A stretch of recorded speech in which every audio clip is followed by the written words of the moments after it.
Nah, yang aku mau tanya juga nih ya, sebenarnya baby blues tuh menyerang ibu-ibu aja kah? Atau memang ke suami kita atau ke bapaknya juga?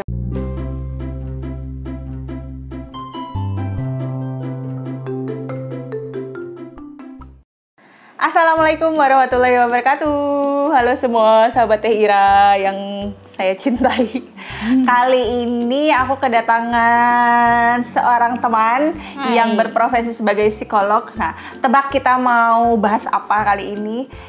Nama asli panjang atau nama panggilan? Tengah-tengah aja boleh. Namanya Yeni Astria. Boleh sahabat Teh Ira boleh panggil Mbak, Kakak, Tante ya terserah. Nah, oh ya, sebelum kita mulai talk show-nya nih, kebetulan kita dapat sponsor minuman dari Kopito. Nanti Kopito juga punya YouTube channel loh. Jadi nanti aku infokan di deskripsi. Ada juga Instagramnya. Nanti kalian yang mau pesan bisa langsung kontak di IG-nya ya. Bisa DM atau WhatsApp. Oke, tanpa berlama-lama, aku mau bahas baby blues syndrome dengan pakarnya langsung nih. Pakar. Iya dong, pakarnya ya. Ya, boleh. Nah, ya udah kita mulai aja langsung ya. Gimana Kakak Yeni, Mbak Yeni? Baby, sebenarnya aku mau tanya, kan maksudnya orang yang baru melahirkan itu ada kayak trauma tersendiri ya untuk sebagian orang. Nah, kalau yang kita tahu kan namanya baby blues syndrome. Sebenarnya baby blues syndrome itu apa sih? Ya, kalau misalkan teman-teman mungkin udah banyak banget sih tentang baby blues syndrome itu di Google ya. Mungkin Tera juga bisa Google. Nah, kalau sebenarnya baby blues syndrome itu tuh keadaan psikologis sih sebenarnya, dalam artian bahwa ketika biasanya pasca melahirkan itu ibu tuh biasanya mungkin lebih sensitif, lebih sering nangis, lebih stres gitu ya, atau kemudian bahkan mungkin sampai cemas berlebihan kayak gitu. Dan biasanya disebut juga, kalau baby blues syndrome biasanya disebut juga dengan postpartum distress syndrome. Dan biasanya itu mulai tuh dari pasca melahirkan sampai mungkin sekitar seminggu sampai 2 minggu. Itu sih normalnya ya gitu. Nah, cuma biasanya beda-beda sih setiap orang. Ada yang bahkan mungkin sampai 1 bulan. Nah, sebenarnya keadaan ini memang kalau kita bilang tadi 1 sampai 2 minggu, ada yang intens banget munculnya dalam 1 minggu tuh langsung gitu ya, dan 2 minggu tuh terus-terusan gitu merasa cemas berlebihan, sedih berlebihan gitu. Tapi ada juga yang mungkin naik turun gitu kan. Balik lagi, siapa sih yang nggak happy ya kalau punya anak gitu, peran baru, kemudian ada si kecil yang harus memang diasuh gitu ya, diperhatikan gitu. Tapi ternyata mungkin karena habis melahirkan capek. Tera gimana waktu itu? 40 hari berturut-turut begadang. Luar biasa ya.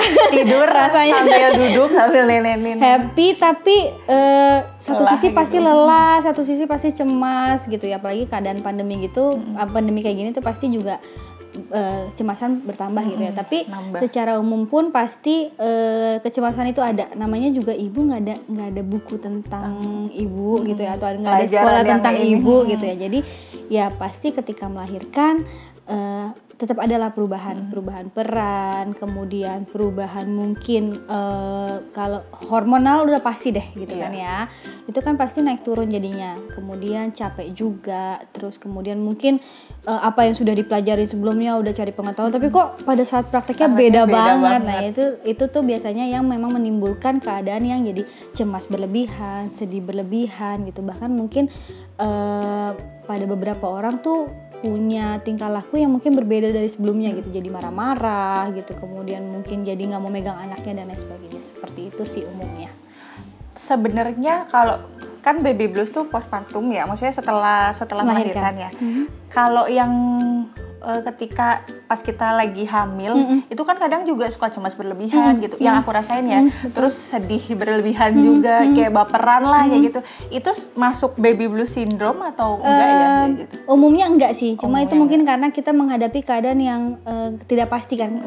Melahirkan itu kan ada yang mungkin mau normal, kemudian ada yang mungkin mau sesar gitu kan. Tapi kan itu berarti keadaannya wah apakah saya sudah mempersiapkan diri, kemudian ini yang udah asupan saya makan tuh bagus atau enggak dan sebagainya. Itu lebih kepada pas yang sebelum melahirkannya tuh tidak masuk ke baby blues gitu.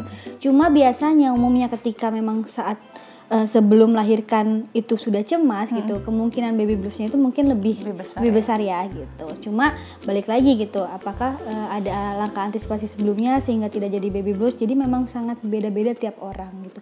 Bahkan ada beberapa klien aku tuh yang memang delay baby bluesnya gitu. Jadi pada saat pada saat habis melahirkan gitu nggak apa-apa gitu, happy dan lain sebagainya gitu. Tapi kemudian mungkin saat 40 hari gitu atau 1 bulan kok mulai merasa lelah ya, merasa overwhelmed dengan semuanya, itu baru baby bluesnya baru muncul. Jadi bisa delay juga gitu. Jadi nggak mesti langsung. Aku baru tahu nih langsung nih. Dan kayaknya sih kalau menurutku ya, setiap ibu itu kayaknya kena si baby blues. Cuman mungkin tingkatannya ada yang emang rendah kayak gitu. Iya nggak sih, benar nggak sih sebenarnya? Lebih kepada umum sih merasa cemas dan sedih sebenarnya, atau merasa bahwa gue harus ngapain nih ya namanya bayi gitu kan. Balik lagi gitu bahwa apapun yang sudah dipelajari sebelumnya atau dipersiapkan sebelumnya, mungkin ketika praktek itu akan beda banget gitu.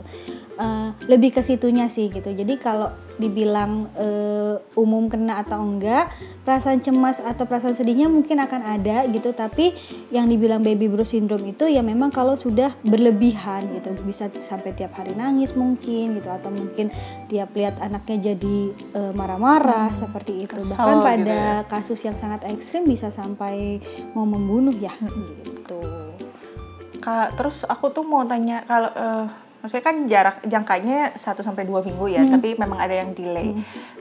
Sebenarnya kalau misalnya after 40 hari gitu, terus si ibu baru merasa kayak udah, misalnya anaknya udah mulai makan, terus makannya susah kayak gitu, kan bikin stres, bikin ini, betul. itu masuk baby blues nggak yang sampai akhirnya ngelihat anaknya nggak mau makan, dia paksa, terus dia jadi emosi, jadi marah-marah, itu masuk baby blues apa enggak? Sebenarnya gini, ketika kita ngomongin baby blues itu kan berarti keadaannya itu membuat tertekan gitu ya. Tapi kan ada orang-orang yang sebenarnya hampir semua gangguan psikologis itu karena perasaan tertekan atau kita sebut dengan stres. Tapi kan orang tuh nggak tahu deh, zaman sekarang tuh kayaknya kalau dibilang stres tuh kayak langsung defense gitu ya. Enggak, gue nggak stres, apalagi punya anak gitu. Jadi makanya ya itu tadi, sadarin dulu keadaannya memang kalau tertekan sehingga bisa diatasin. Kalau misalkan kayak tadi delay, mungkin sebenarnya dia merasa tertekan tapi nggak dia sadarin gitu. Akhirnya jadinya ketika numpuk delay ininya efeknya gitu. Terus kemudian mungkin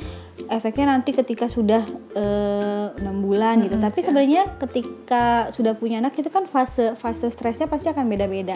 Dari 0 sampai 6 bulan pasti akan, mungkin karena dia belum makan gitu ya, paling berhubungan dengan ASI gitu ya. Terus kemudian nanti masuk 6 bulan ke atas udah mulai empati, pasti lebih struggle lagi sama makan. Ya kayak gitu-gitu sih gitu. Cuma intinya adalah ketika baby blues itu tadi, bahwa keadaannya memang harus diatasin, kalau tidak ya nanti akan jadi postpartum depression seperti itu.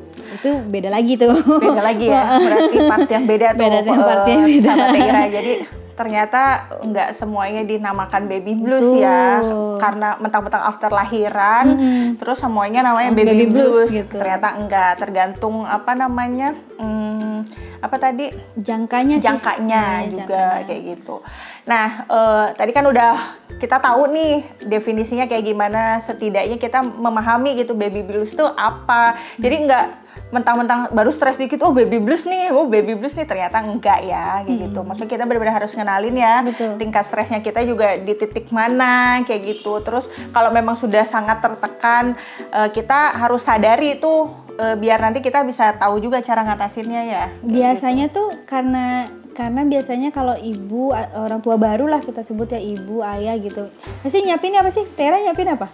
Baju. Paling ya baju gitu. Kadang kayak mental gitu malah kelupaan kan. Nah, padahal itu sih yang paling penting. Itu yang penting gitu, bahwa ketika misalkan pada saat kita proses terutama ibu gitu ya, pada saat proses kehamilan gitu, jangan melulu cuma yang baju anak tuh nanti disediain satu lusin gitu, terus kemudian jangan deh ntar ukurannya malah yang dihebohin gitu, atau mungkin kayak bedongnya warna apa, kamarnya warna apa. Boleh sih, bukan yang nggak boleh ya gitu, tapi ternyata yang penting juga adalah persiapan mental gitu. Saya nggak bilang tidak banyak ibu juga gitu, cuma ketika lahiran ternyata banyak juga nih yang akhirnya jadi baby blues gitu, karena mungkin kaget dengan perubahan perannya gitu, kemudian juga overwhelmed dengan capek gitu, tidur malam jadi terganggu, terus kemudian perubahan hormonal seperti itu sih. Belum lagi tekanan-tekanan dari eksternal ya. Udah baru lahiran ditanyain kan ya, kapan nambah? Waduh, kapan nambah? Kok masih gendut? Orang baru lahiran udah katanya nambah, jadi kok masih gendut? Dan yang paling ini sih, misalnya kayak asinya sedikit. Betul. Wah, asinya sedikit nih, kasih support aja. Padahal kayak coy, itu bukan yang kita butuhkan, mohon maaf, kayak gitu ya. Nah, kayak gitu-gitulah. Tadi kan kita udah tahu nih ya definisinya. Sekarang aku mau tanya sebenarnya kayak penyebab utamanya lah, yang mungkin paling inti itu apa ya gitu. Sebenarnya kalau penyebab utamanya banyak banget faktor sih, seperti yang tadi dibilang, bahwa mungkin satu faktor kelelahan gitu, yang mungkin biasanya tidurnya enak, walaupun mungkin di trimester ketiga itu tidur mungkin udah mulai udah bangun untuk mungkin buang air kecil. Minum, mohon maaf. Oh boleh ya? Boleh. Ya, oke. Yang pasti faktor untuk kewalahan pastilah, bukan kewalahan, kecapean lah gitu, karena perubahan. Terus kemudian juga hormonal itu udah pasti banget. Terus kemudian perubahan peran gitu ya. Oh sekarang bukan hanya mikirin diri saya nih gitu, tapi mikirin si baby juga nih gitu. Yang seperti itu sih, lebih banyak faktornya kayak gitu. Dan lagi mikirin bapaknya juga ya, maksudnya gimana, takut nggak keurus. Betul. Kadang-kadang apalagi juga kalau nggak ada ini ya, maksudnya nggak ada ART. Apalagi kalau bapak-bapak nggak tahu tuh baby blues gitu, jadi makanya kadang-kadang apaan sih kok kamu reaksinya berlebihan gitu. Jadi makanya ya itu tadi gitu, harusnya sebelum melahirkan itu ya orang-orang terdekat ya, suami terutama, orang tua gitu, kasih tahu aja dulu pengertian. Kalau misalkan kalau saya nih nanti saya melahirkan, misalkan ibunya gitu melahirkan, terus kemudian nanti saya nangis terus-terusan, marah-marah terusan gitu, boleh dong diingetin, atau saya dibantu, atau saya disupport, harusnya sih gitu ya. Iya. Gitu. Dan mungkin juga kita kayak harus ngebrief orang-orang, bukan ngebrief ya, ya ngebrief lah orang-orang yang kayak kita mau lahiran normal, terus ternyata dokter akhirnya mengharuskan misalnya mengharuskan sesar, terus pas setelah lahiran kita pengennya ASI tapi ASI sedikit, terus jangan langsung kayak dijudge, udah support kayak banget, gitu. Banget. Harusnya kayak disupport secara mental ya sebenarnya, bukan cuman kayak apa ya pokoknya kalau dari omongan sih kadang itu tuh yang menjatuhkan sekali. Nah itu penyebabnya nih. Kalau akhirnya kita tahu dan sadar nih ya, kalau kita tuh misalnya iya nih kayaknya gue baby blues nih, cuman gue nggak tahu nih mesti ngapain.